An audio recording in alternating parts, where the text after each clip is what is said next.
అందరికీ నమస్కారం। ఈ యొక్క వీడియోలో కిడ్నీ సమస్యలకి పూర్తి పరిష్కారం అయితే చెప్పబోతున్నాను। కిడ్నీలో రాళ్ళు, అలాగే ఒక కిడ్నీ సైడ్ ఉన్న నొప్పి, కిడ్నీ సమస్యలు, దోషాలు, ఎన్ని రకాల సమస్యలు ఉన్నా కూడా అన్ని రకాల సమస్యలకి ఒకే ఒక వీడియో పరిష్కారం।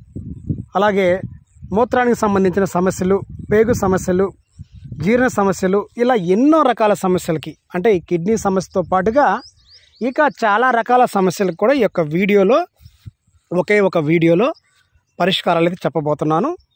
మరి ప్రతి ఒక్కరు కూడా ఈ వీడియోని దయచేసి చివరి వరకు చూడండి, మీ మంచి కోసమే చెప్తున్నాను। ఇది సరిగా చూడలేదంటే మీరు చాలా మంచి విషయాల్ని మిస్ అయిపోతారు। ఈ వీడియోని చివరి వరకు చూసి మీ బంధుమిత్రులు, స్నేహితులు, సన్నిహితులు ఎవరైతే ఉన్నారో వారందరూ కూడా షేర్ చేయండి, చాలా బాగా ఉపయోగపడుతుందండి। ఏ పుట్టలో ఏ పాముందో, ఏ నోట్లో ఏ మంత్రం ఉందో మీరు ప్రతి దాన్ని కూడా నమ్మాల్సిన అవసరం అయితే ఉంది। ఈ ప్రకృతిలో ఉన్న మూలికల ద్వారానే మన పెద్దలు ఎంతో కాలంగా ఆరోగ్యంగా ఉన్నారన్న సంగతి మర్చిపోవద్దు। ఆ రోజుల్లో వైద్యశాలలు, వైద్యులు అందుబాటులో ఉండేవాళ్ళు లేరు కూడా। అప్పుడు ఎన్నో రకాలు భయంకరమైన పాము కాటు కానివ్వండి, విష జ్వరాలకి విరుగుడు కూడా ఈ ప్రకృతిలో ఉన్న ఔషధాల ద్వారానే ఆరోగ్యంగా బతికేవారు। ఒకసారి మూలికా చిట్కా అనేది మీ శరీరం పైన ప్రభావితం చూపుతూ మీ యొక్క రోగాన్ని నిర్మూలన చేసింది అంటే ఇక జీవితంలో ఆ రోగం ఎంత దీర్ఘకాలిక రోగమైనా సరే మరలా తిరిగి రాదు। అది ఒక మూలికలకే సాధ్యం। మరి మూలికలు అంటే ఏంటండి? ఇప్పుడు మనకు కనిపిస్తున్న, కంటికి కనిపించే అన్నీ కూడా మూలికలే। ఈ సృష్టిలో, ఈ ప్రకృతిలో పనికిరాని మొక్క అంటూ ఏది లేదు, అన్నీ కూడా మనకు పనికొచ్చేవే। కాకపోతే కొన్ని ఆహారంలా పనికి వస్తాయి, కొన్ని ఔషధంలా పనికి వస్తాయి, కొన్ని పైపోతగా వాడుకుంటే పనిచేస్తాయి। అన్నీ ఏదో రకంగా పనిచేస్తాయి, కానీ పని చేయకపోవటం అంటూ ఏది ఉండదండి।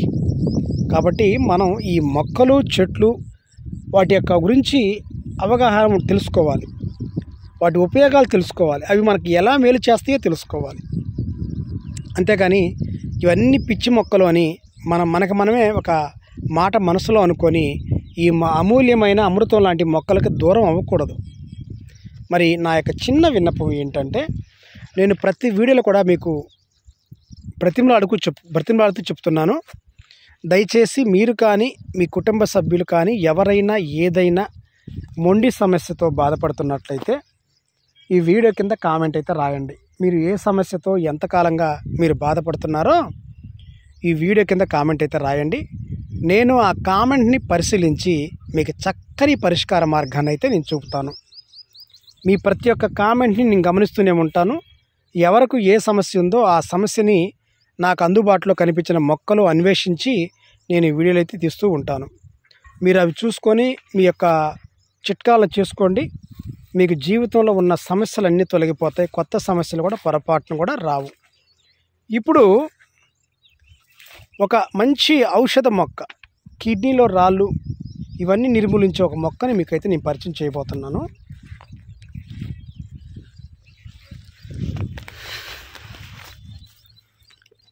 దీన్ని మీరు బాగా గమనించండి, ఇదండి, చూశారు కదా, అది కూడా అదే।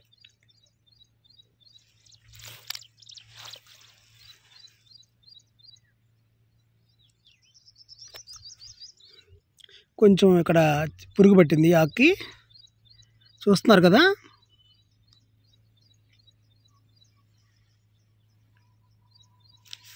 దీనిని చెంచల కూర అంటారు, చెంచల కూర లేదంటే చెంచలాకు అంటారు। దీన్నే అరణ్య వస్తుక అని సంస్కృతంలో కూడా అంటారు, సంస్కృతంలో అరణ్య వస్తుక అంటారు। మరి ఈ ఆకు అనేది కిడ్నీలో రాళ్ళకి, కిడ్నీ నొప్పులకి, కిడ్నీలో సమస్యలకి, అన్ని రకాల సమస్యలకి చాలా చాలా బ్రహ్మాండంగా పనిచేస్తుందండి। అయితే దానికన్నా ముందు ఇది ఇంకా ఎలా పనిచేస్తుందో చూద్దాం। ఈ యొక్క ఆకులని కూరగా వండుకొని తింటే, అంటే ఇది ఒక కూరగా వండుకొని తినే ఆకుకూర అండి, అంటే సాగు చేయని ఆకుకూర అని చెప్పుకోవచ్చు। అంటే మనం తోటకూర, గోంగూర, పాలకూర, చుక్కకూర ఇలా మార్కెట్లో ఎలా అయితే మనం తెచ్చుకుంటాం అంగడిలో, అలా కాకుండా ఇది సాగు చేయకుండా కొంచెం వర్షం పడిందండి చాలు, ఎక్కడ పడితే అక్కడ గుంపులు గుంపులుగా మనకు పెరుగుతుంది. అంటే సాగు చేయని ఆకుకూరలు మన ప్రకృతిలో 100 రకాలు ఉన్నాయి. ఇది వాస్తవం. తూటికూర, తుమ్మికూర, చెంచల కూర, వామింట కూర ఇట్లాగనమాట. మరి అందులో ఇది చెంచల కూర. ఈ యొక్క ఆకుని మనం పప్పుల్లో, సాంబార్లో, లేదంటే పులుసు కూరగా గోంగూర పులుసులా వండుకొని మనం తింటూ ఉన్నట్లయితే మూత్రంలో ఉన్న సమస్యలు, మూత్రం రంగు మారటం, అలాగే మూత్రం ఇన్ఫెక్షన్, ఇలా మూత్రం సరిగా రాకపోవటం, ఇలా ఎన్నో రకాల సమస్యలకి ఇది బ్రహ్మాండంగా పనిచేస్తుంది. ఇక ఈ యొక్క చెంచల కూరని మనం గనక ఆకుకూరగా వండుకొని తింటే ఇది బాగా విరోచనకారిగా పనిచేస్తుందండి. మలబద్ధక సమస్యలు ఏమైతే ఉన్నాయో అవన్నీ కూడా తొలగిపోతాయి. మలబద్ధకానికి ఒక మంచి మందు ఈ యొక్క ఆకుకూర అని చెప్పొచ్చు. ఈ యొక్క ఆకుకూరను తీసుకుంటే జీర్ణాశయ సమస్యలు పూర్తిగా తొలగిపోతాయి. ఆకలి బాగా వేస్తుంది, మనం తిన్నా కూడా బాగా అరుగుతుంది. పేగుల్లో ఉన్న సర్వ దోషాలు కూడా తొలగిపోతాయి. నులిపురుగులు, ఏలికపాములు, ఇలా పేగులు కూడా శుభ్రపడతాయి. ఇంకా పుండ్లు సమస్యతో బాధపడే వాళ్ళు ఈ యొక్క ఆకుల్ని తీసుకొని రోట్లో వేసి బాగా దంచి ముద్దగా నూరి ఈ ముద్దని పుండ్ల పైన వేస్తే పుండ్లు త్వరగా మానతాయి, చీము పట్టం. ఇక బాలింతలకి బాగా పాలు రావాలి అంటే ఈ చెట్టు యొక్క వేర్లు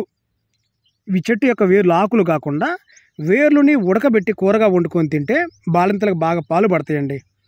ఈ ఆకులు తినడం ద్వారా పేగులు బాగా శుభ్రపట్టమే కాకుండా ఆకలి విపరీతంగా అవుతుంది. అలాగే రక్తం అనేది బాగా వృద్ధి అవుతుంది, రక్త శుద్ధి అవుతుంది దీన్ని ఆకుకూరగా వండుకొని తింటే. కొంతమందికి మలద్వారం గుండా రక్తం పడుతూ ఉంటుంది. మలద్వారం గుండా ఈ యొక్క మొక్క సమూల కషాయం కనుక తీసుకున్నట్లయితే, ఈ చెంచల కూర మొక్క యొక్క సమూల కషాయం ఇలా తీసుకుంటూ ఉన్నట్లయితే మూత్రద్వారం వచ్చే రక్తం ఏదైతే ఉందో అది పడటం ఆగిపోతుంది. ఇంకా ఈ ఆకులని పరగడుపున మనం తీసుకున్నట్లయితే కొన్ని ఆకులు, ఒక 10 ఆకులు తీసుకుంటూ ఉన్నట్లయితే షుగర్ సమస్యలు ఏమైతే ఉన్నాయో షుగర్ సమస్యలు పూర్తిగా తగ్గిపోతాయి. ఇంకా చూడండి, చివరిగా కిడ్నీలో రాళ్ళు. కిడ్నీలో ఎన్నో రకాల సమస్యలతో బాధపడుతున్న, రాళ్ళు ఉన్న, నొప్పి ఉన్న, కిడ్నీ వాపు, ఇలా ఏ రకమైన సమస్యతో ఉన్నా కూడా ఇది చాలా చాలా అద్భుతంగా పనిచేస్తుంది. ఎలా అంటే దీనిని ఆకుకూరగా వండుకొని తినడం, లేదా దీని ఆకుల యొక్క రసాన్ని, లేదా దీని యొక్క ఆకుల యొక్క కషాయాన్ని మనం త్రాగుతూ ఉన్నట్లయితే రోజుకి 2 సార్లు కిడ్నీకి సంబంధించిన సర్వ సమస్యలు అన్నీ కూడా దూరం అయిపోతాయి. అందులో ఎలాంటి సందేహం అవసరం లేదు. అయితే ఈ చెంచల కూరని, ఈ అరణ్య వస్తుక అనే కూరని మనం ఆకుకూరగా తింటున్నప్పుడు పథ్యాలు చాలా అవసరం. దీన్ని వేపుడు కూరగా తినకుండా పులుసు కూరగా మాత్రమే వండుకొని తినాల్సి ఉంటుంది. అలాగే నీచు పదార్థాలు తినకుండా, కిడ్నీ సమస్యలతో ఒకసారి కిడ్నీ సమస్య ప్రారంభం అయ్యింది అంటే కిడ్నీ ఇన్ఫెక్షన్ అని ఇలా ఏదైనా సమస్య ప్రారంభమైందంటే నీచు పదార్థాలు, మసాలాలు, అధికంగా వేడి చేసే పదార్థాలు పూర్తిగా మానివేయాలి. మనం దీన్ని ఆకుకూరగా తీసుకుంటున్నాం అంటే దీన్ని ఒక రకంగా చెప్పాలంటే ఔషధంలా మనం వాడుకుంటున్నాం కిడ్నీ సమస్యలకి. మరి వీళ్ళు పథ్యాలు ఖచ్చితంగా ఉండాల్సిందే. పథ్యాలు లేకపోతే పొరపాటును కూడా వైద్యం అనేది పనిచేయదు. అయితే దీన్ని మనం వరుసగా 3 రోజుల పాటు దీన్ని ఆహారంలో, ఔషధంలో తీసుకోవాలి. వారంలో ఉన్న 7 రోజుల్లో 3 రోజులు తీసుకొని మిగతా 4 రోజులు దీన్ని వాడకూడదు.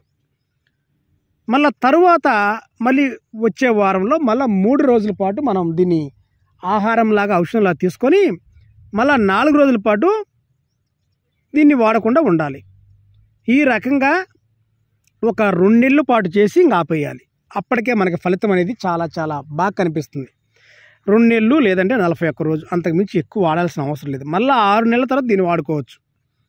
అంటే ఈ సంవత్సరం దీన్ని వర్షాకాలంలో మనం ఆకుకూరగా తీసుకుంటే మళ్ళీ వచ్చే సంవత్సరం దీన్ని ఆకుకూరగా తీసుకోవచ్చు. అంతేగాని రోజంతా తీసుకోవాలి, ఒక రోజుల తరబడి తీసుకోవాలి అనేది లేదు. అంత ఔషధ గుణాలు కలిగి ఉన్న ఈ చెంచల కూర మొక్కని ఏదో ఒక సందర్భంలో తీసుకుంటేనే అన్ని రకాల సమస్యలు తగ్గిపోతాయి. దయచేసి దీన్ని మీరు గమనించండి. ఆకులను బోలిన ఆకులు, మొక్క బోలిన మొక్కలు, చెట్లు బోలిన చెట్లు ఉంటాయి.